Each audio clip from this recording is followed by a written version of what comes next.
Well, hello everyone. It's Ferocia from Coach Training World, and as always, I'm super delighted to be introducing you to someone from our community. Darlene Miller is a graduate. She's also what I would say a career enhancement coach that really helps people to find their next and best career, leveraging who they are, and I would imagine their passions and their purpose in a way that they're really kind of stepping into their whole self. And that's pretty accurate. Great. Yeah. Thank you for the introduction, Ferocia. Thank you for everyone who's listening. I appreciate your time. And as Ferocia mentioned, I'm a career enhancement coach, and I help people look forward to Mondays instead of dreading them. So with that said, we're going to talk about LinkedIn today. So I am going to go ahead and share my screen, and we can get into my prepared slides. Fantastic. Thanks again, Darlene. I really appreciate it. My pleasure, and my benefit. All right, so leveraging LinkedIn for success. Some of you on the line or listening may have a LinkedIn profile that you haven't visited in a while, and you'd like some tips on what you can be using LinkedIn for, or how you should update it or change it perhaps, or maybe you shouldn't. And then others may not even have a LinkedIn profile, so it might be a completely new resource for you. Either way, what I really want to emphasize is it is an opportunity to get noticed. There's many different platforms out there. LinkedIn is not the only one for sure. But when it comes to connecting with people in business, people in corporate America, individuals looking for work, just a whole slew of types of professionals, LinkedIn is a great way to get noticed. So today I just want to talk about basically three main subjects. One is using LinkedIn as a branding tool, using it as a research tool, and then using it for networking. So both expanding your network and using your network. I have this quote up here from a former LinkedIn CEO, and he said, LinkedIn is not just a place to find your dream job, but a way to be better at the job you already have. And that's certainly true. LinkedIn is a great place to go in and look for work. There's no doubt about that. But it's also a good place to go in and learn things. So learn things about anything that you're interested in. Learn more about your coaching business, learn more about clients that you might want to attract, learn more about any specific fields, skills. There are even, free online learning things on LinkedIn. So it's a tool that's more than just looking for work.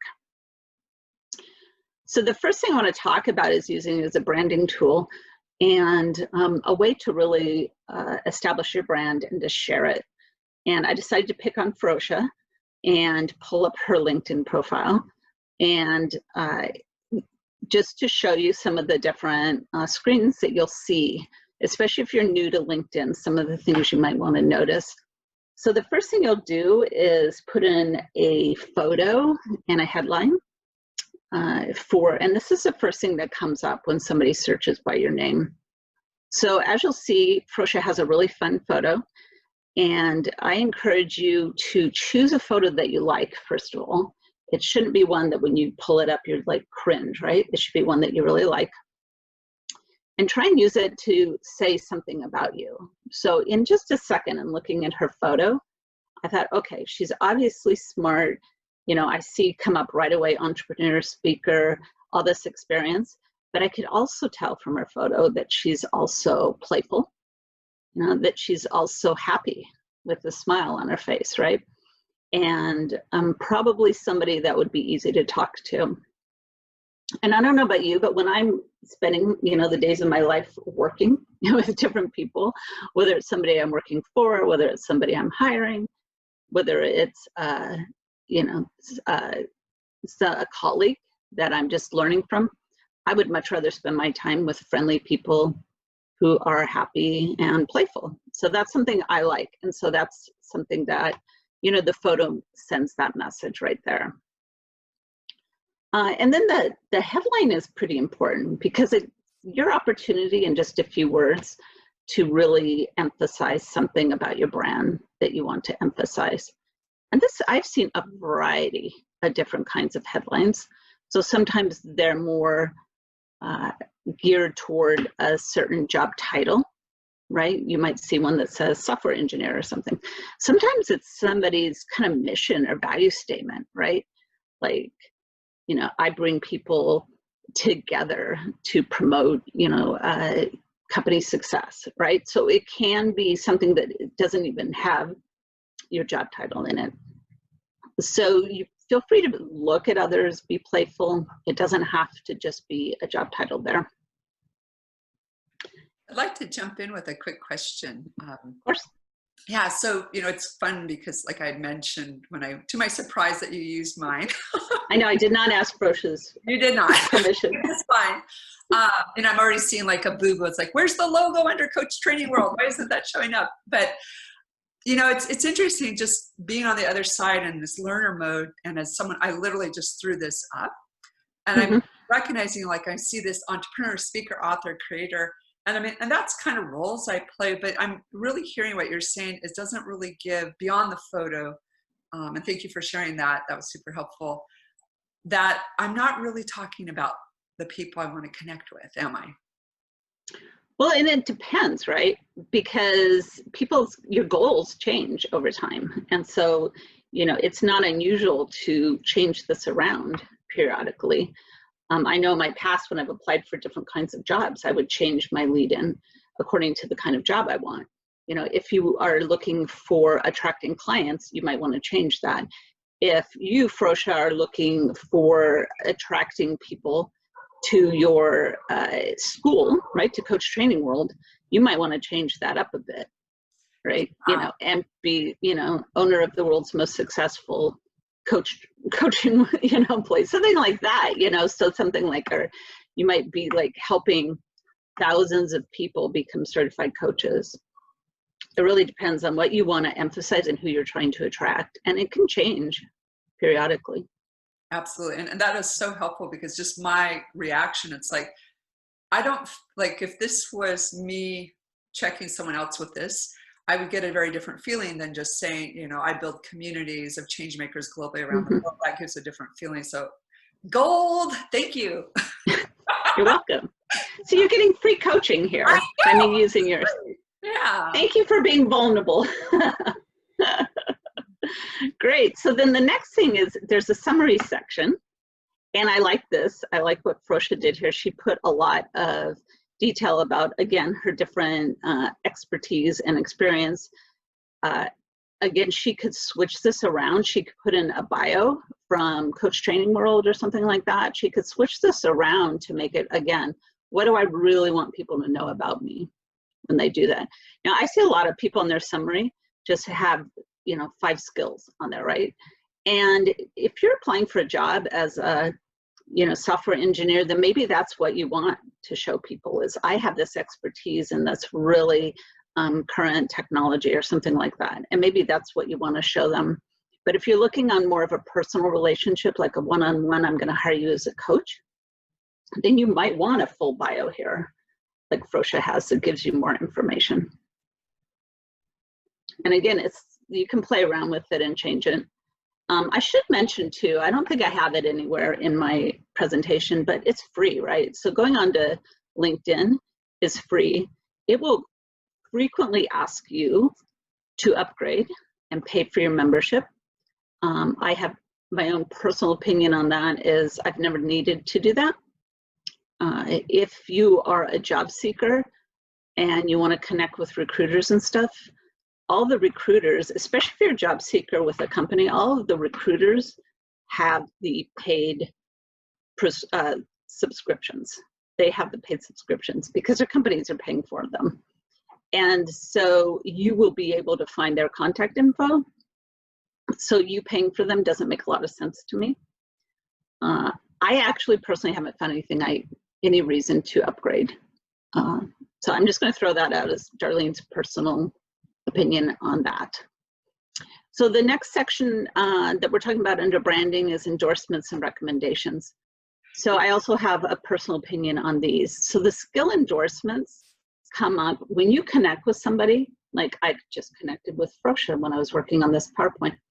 And immediately it comes up and says, what skills would you endorse Frocia for? And it gave me some different selections based on other skills that people have endorsed her for and based on her profile. And like coaching came up, right? So I endorsed her for coaching. I'm one of the 94 people that have endorsed her for coaching. But one thing I want to say about the skill endorsements is it's very quick, it's very easy. If you go on, there's no reason not to endorse somebody or, click on the skill. But it also doesn't carry a ton of weight. So as a recruiter, if you're looking to hire somebody, you might realize that, hey, it's so easy for people just to click on the boxes. They might not even know. And I will say, I have a very large, amount of contacts on LinkedIn, and I've had so many people endorse me for different things that I have never met. And so I'm like, it's not really that meaningful if you say, I'm great at leadership development, but I've never actually met you or worked with you. So with that in mind, if you have limited time and you're really trying to work on something, work more on getting the recommendations. I don't have a screenshot of it, but there is a section on LinkedIn for recommendations. And so somebody goes on, and actually that carries more weight because people will write a couple sentences about you in that. And it has their name on it too. So it's like, it's not just some blind ad, so to speak, that you don't know if you can trust or not. So if I wrote a recommendation on there for Frocia, which I should do, and then she should do one for me, then it will have my name and link to my LinkedIn profile as well. So it carries a little bit more weight, who's saying it, and if we're connected or not, and that kind of thing.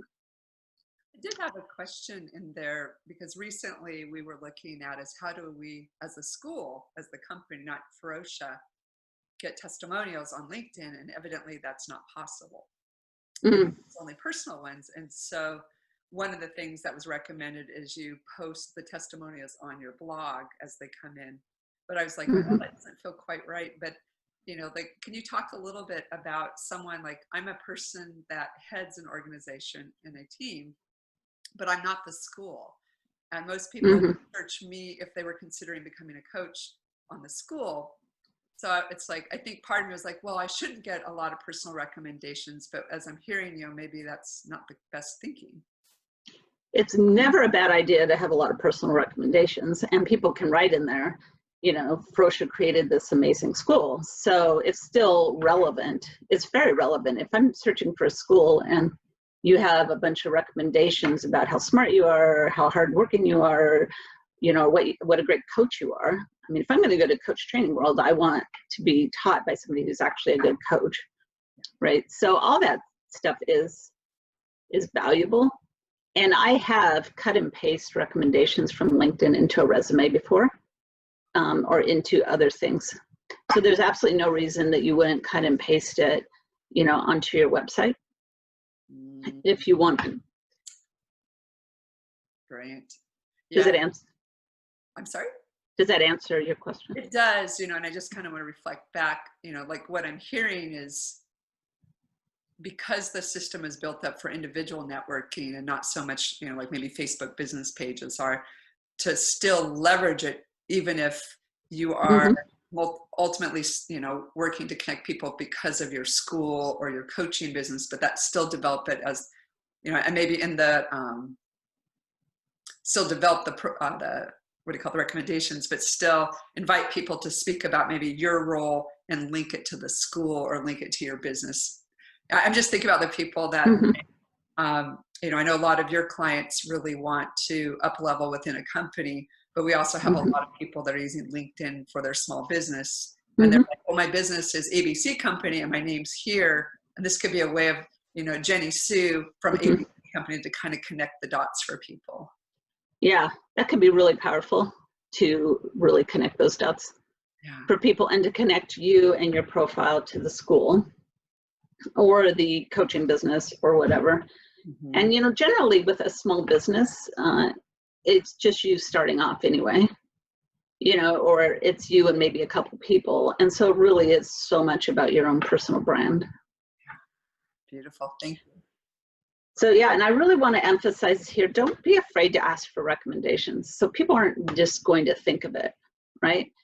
It's like, you know, somebody, if I work with somebody yesterday who did this great thing for me and I'm like, wow, I'm so impressed, you know, she's so smart. I'm not just going to open up LinkedIn and write a recommendation for her. I'm just not even going to think about it. So ask people to do it. Remember too, that if I write a recommendation for somebody, they get sent the copy before it's posted. So, you know, let's say Frosha has zero respect for me and doesn't want my name anywhere on her LinkedIn profile. That's fine. Then she can just reject it, right? Or you can send it back to the person and say, hey, you know, you really emphasize that I'm a great speaker, but that's not really what I'm going for right now. I want people to come to my school. So would you mind taking that sentence out and adding this or something?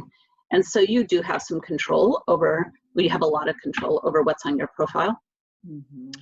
And most people, I mean, it takes them a couple minutes to write a couple sentences. So people are willing to do it. And most people will, you can, if you write one for them, they will write one back for you as well. Beautiful. So it's something to keep in mind. And then experience is great.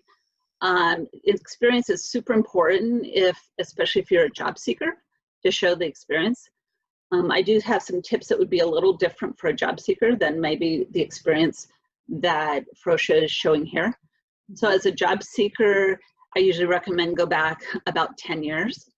There is some unconscious bias sometimes against older people. And so there's really no reason to emphasize your age by going back, you know, 30 or 40 years in your experience, unless there's a really good reason for it. Right? So if you learned something that's directly related or had experience directly related to the job that you just really want to emphasize, you know, go ahead and go back. It's not a hard and fast rule to only go 10 years. But just ask yourself, is it really relevant? Is it really necessary to show them how long I've been in the working world? And if you're doing a high-tech job or something like that, they're going to want to know your recent tech experience anyway. They're not going to want to know that, you know, you programmed in BASIC or Python or something really a long time ago. So now, if you're the owner of a school like Coach Training World, somebody going back to school would be like, well, I want to know the school isn't just been around a year. I mean, I want to know that the school is you know, accredited, is, you know, credible and that kind of thing. So it can be okay for that as a coach. You know, if you're coaching on wellness or something and you have a whole bunch of health and wellness experience or used to work in the medical field, go ahead and list it. I think that's great. So really the experience is going to depend on what you're trying to attract to your profile. You know, you bring up a really good point about, you know, just for people that maybe are sidestepping into a different career or building on as a coach, and that a lot of your history, and it's still in you, the skills, the knowledge, the capacity is still in you. And, you know, if it makes sense to list it so someone doesn't go, oh, you're just starting this new career. It's like, look at all the things that you're going to be bringing with you. So beautiful. Right. So it really depends on what you're looking at. Like you know, right out of college, I worked in the insurance field for a little bit. You know, I don't list that at all on my LinkedIn profile, right? But I, you know, there are other things I've done that is relevant to now. So it just depends. Ask yourself, who are you trying to attract, and what will they care about? What will they really value? Yeah. All right, so moving on, research tool. You can definitely use LinkedIn for researching a variety of things. And there's an advanced search to search by people, which is pretty cool. You can search, for example, by current company. So you can look up and find people on LinkedIn who are working at a current company that you either want to work at, or maybe you want to try and do business with. That kind of thing. You can also choose, you can do a search by groups, right? So perhaps I did this recently. I searched by the National Career Development Group on here because I wanted to ask some questions about some career development resources. And so I did a search by that. I joined the group. I liked some different posts that some of the folks had put on there, which Here's another thing I should tell you about LinkedIn if you haven't used it a lot, is it's different than Facebook or Instagram, where it's not unusual on Facebook to go on and just maybe you post a cute picture of your puppy and get, 50 likes within an hour or something like that. It's not unusual to go on LinkedIn and post an article or post something and get maybe 2 likes, or 3 likes. For people aren't as used to using it as that kind of a social network. And so when you do, that creates an opportunity for all of us, because if you do go on and comment on somebody's post, they really like it.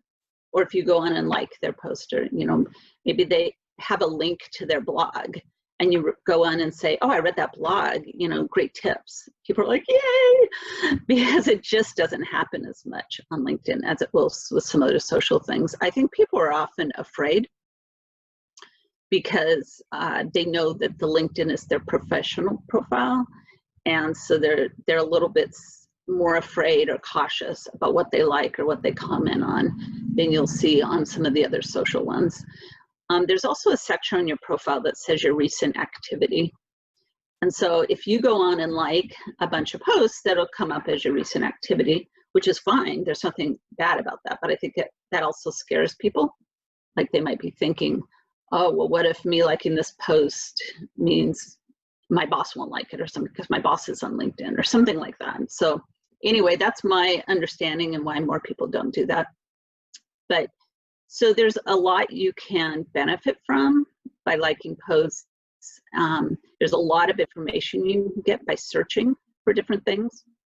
I'll give you one other example. I don't know how we're doing on time, but one more example of, I went on, this was probably 12 years ago or so, but there was a certain company I wanted to work for, and I saw a job opening, and I thought if I just apply, it's probably just going to go, in their big stack of applications. So I went in and I did a search for people who are currently working there, and I found a man who I had never met before. He was a quality engineer. And I just wrote to him and I said, I want to apply for this human resources position. And would you recommend the company to work for? Do you know anything about it? And I thought there's a very good chance I'll never hear anything from him. But he responded within 3 minutes. He gave me his email address and had me send my resume over to him. He then recommended me for the job. And within a couple of days, I had an interview and I ended up getting the job. And I learned 3 things from that experience. First of all, he was a nice guy. So he definitely, because I was like, yeah, must be nice. He's helping me within 3 minutes. And he really was nice. But then I also learned he got $1,500 as a referral bonus for recommending somebody, so it wasn't a waste of his time to get $1,500 for sure. And I also learned that they would not have interviewed me if I didn't have a recommendation. They were looking for candidates from specific companies, and I had not worked at one of those specific companies. So had I not had that kind of boost from somebody to get visibility to my resume, I wouldn't have got the interview. Without the interview, I wouldn't have gotten the job. So it's definitely, again, I've never paid a dime for LinkedIn, and it's helped me immensely. I want to underline kind of almost a theme in what you just said. Mm-hmm. That's that, this is a networking opportunity. And I think so many of us we watch and we read and we're in the background, and just taking that first step to say without attachment, like, hey, hi, I'm looking for this, and that invitation, because I think in general, people probably do want to help. And in that situation, there was an extra bonus for this person, but had you never done that, you would have never reaped those benefits. No, exactly. And most people really are willing to help. Yeah. I had somebody blindly reach out to me in LinkedIn, and they wanted, to brainstorm getting into a particular company that I had worked for. And so I took half an hour out of my time to have a phone call with him just to help him, because most people are decent, right? And they do want to help. And so if you never ask for help and you never reach out to anybody, you're really denying others that ability, that fulfillment that you can get from helping out. And let me tell you, I mean, if he ever has something I want, I will definitely feel fine about asking for help because I've already helped him. So it's a win-win, people. So this little quote, we've already talked about this a bit, but it says, hey, you know, comment on articles, like, quote people's things. It's a great way to boost engagement on LinkedIn and to get more noticed and to expand your network. So the graphic on the right, it says invite Mark to connect. This is true for a couple of days ago. I went in and I found this individual who is also a career coach, and I was reading some of his posts, and he posts like every day, and he has some good info, but I also felt sorry for him because nobody liked any of his posts. So I liked his post, I looked at some of his stuff, and then I sent him an invitation to connect. And I said, hey, I'm always happy to connect with other career coaches to share, you know, best known methods and resources. You have a great profile. And so he, you know, accepted mine within a few hours. He accepted. And so it just added to my network. So, I mean, you've got, again, there's nothing to lose when reaching out to people. And from reaching out, not to him specifically, but to others, I was able to find some free resources to use in my coaching business, which I like. Now you'll see at the bottom, it says premium. You know, if I pay for premium, it says, then I can send, I can get more information on him before, and so maybe I would pay for that if I was having trouble getting connections. But again, I've never paid for it. I'm not saying you're stupid if you pay for it. You can pay for it if you want. I'm just saying I haven't found a reason to. I had kind of a sidebar question come up, and that was, so, you know, and again, like my strengths are much more in the Facebook as an entrepreneur, but in LinkedIn, like if I post an article, then all these people I'm connected with, it would go into their, would they be able to view it if they were following me? How does that work? I'm just thinking, like, you know, as I'm expanding my network, there might be ways to like say, here's a little bit more about what I do, case studies or things like that. But who, you know, is it kind of on an island on a blog, or do these people that are part of your network, do they have access to that in like a stream? I apologize. I should know this. I should. No. Why? You can't know everything about everything. Yeah, so it's kind of like a Facebook thing where you can go on and stream and see what's in there, what people have posted. And so you can see, I can see things that are posted from people that aren't in my network per se. And if I commented or if I like it, that shows up in my activity. But only the people who are connected to me can see my activity. Okay. But it is very much like Facebook in that it's just this kind of middle section of your screen with different posts, and you can go on and like it. You can put a heart by it, love it. You know, you can write different comments. Every once in a while, somebody will go on there and write something rude, you know, a rude tip comment. It's unusual though, because at least I find it unusual from the people I read. Because it is your professional profile, and most people want to stay away from anything that could be negative, especially if they're trying to sell their business or whatever, you know, their services. All right, so you can, you know, invite people you don't know to connect. It's a good way to find kind of who the decision makers are, things. You can find people in jobs that interest you. You can ask people for informational interviews. You know, there's just a variety of things that you can find and ways to expand your network. Don't be afraid to connect with people you don't know. So I remember when LinkedIn was brand new, and when LinkedIn was brand new, we would all go in there and only connect with people you knew. And when I was new to it, and I really wanted to grow my network quickly, I went in and I just started sending invitations to a variety of people.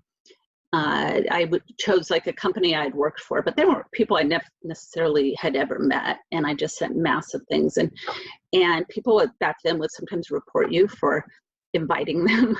This is how old I am, but this is like right when it came out.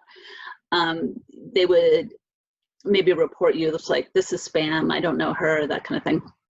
But then as it's matured over the years, it's constantly you get invitations from people that you've never met. It's very common now. So that kind of fear is gone. And so for me personally, when I'm on something like a Facebook, I will only connect with people I know for my personal life and that kind of thing. Because I'm like, that's just for fun. And I'm just want to connect with people I know. But then on this, I want, quantity is important, and I want to expand my network to people that might be able to help me in anything. So like if I'm working with a client who wants to get a job in a certain company, if I can pull up their people who currently work there and some come up in my network, that can be really helpful to somebody I'm working with, or, to find information with. And so I want my network big. So there's really no reason not to. We can ask something, Frosha?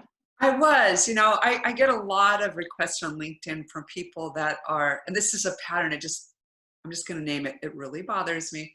Hi, we have a lot in common, and I'm like, hey, they look interesting.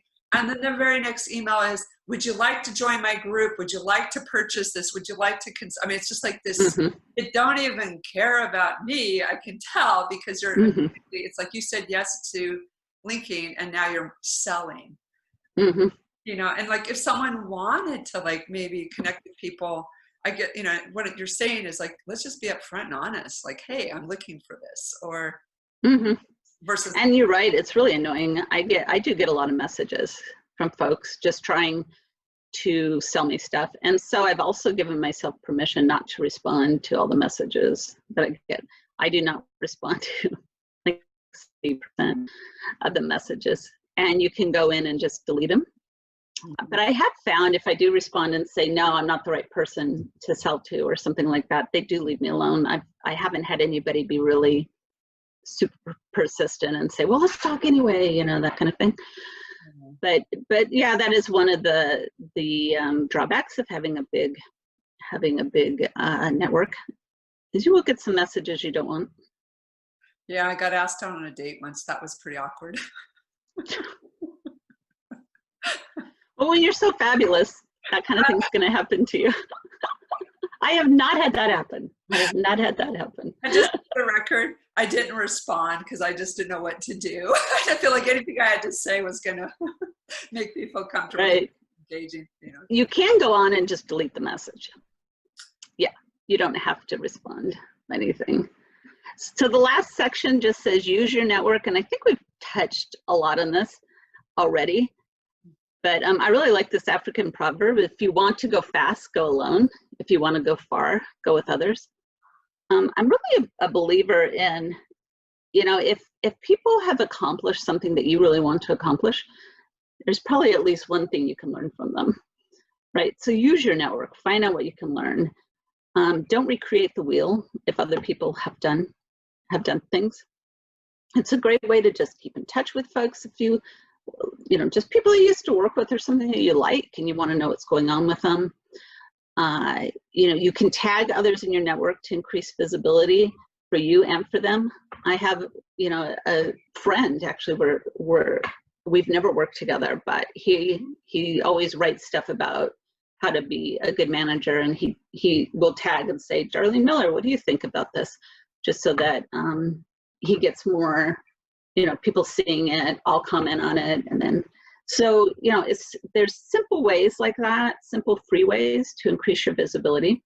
You can congratulate people. Things will come up and say, oh, congratulate, Frosha on 1 year with this new job or something like that. You can offer to help people. So, and that can be really small.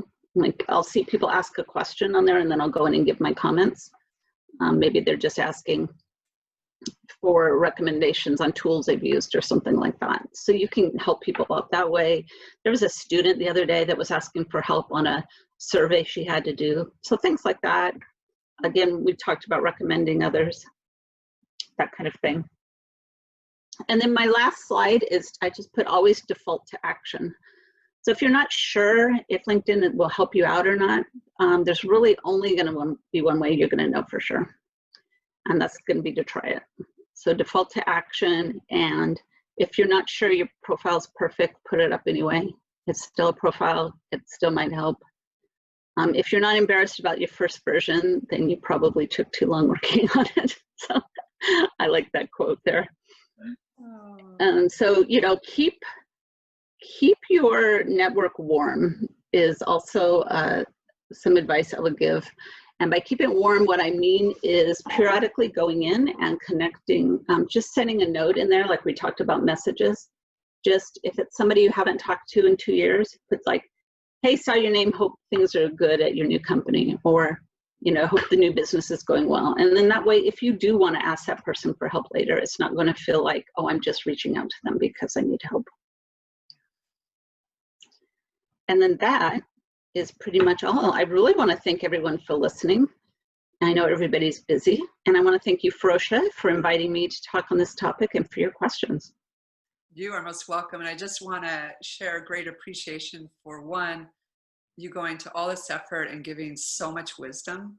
You know, and it's interesting because I think a lot of what you're saying, even though I've been on LinkedIn forever, like there's just always something more for us to learn, and having the support of someone like you that has a fresh perspective, maybe some insider knowledge, is probably going to be extremely helpful for people that do want to up-level their career.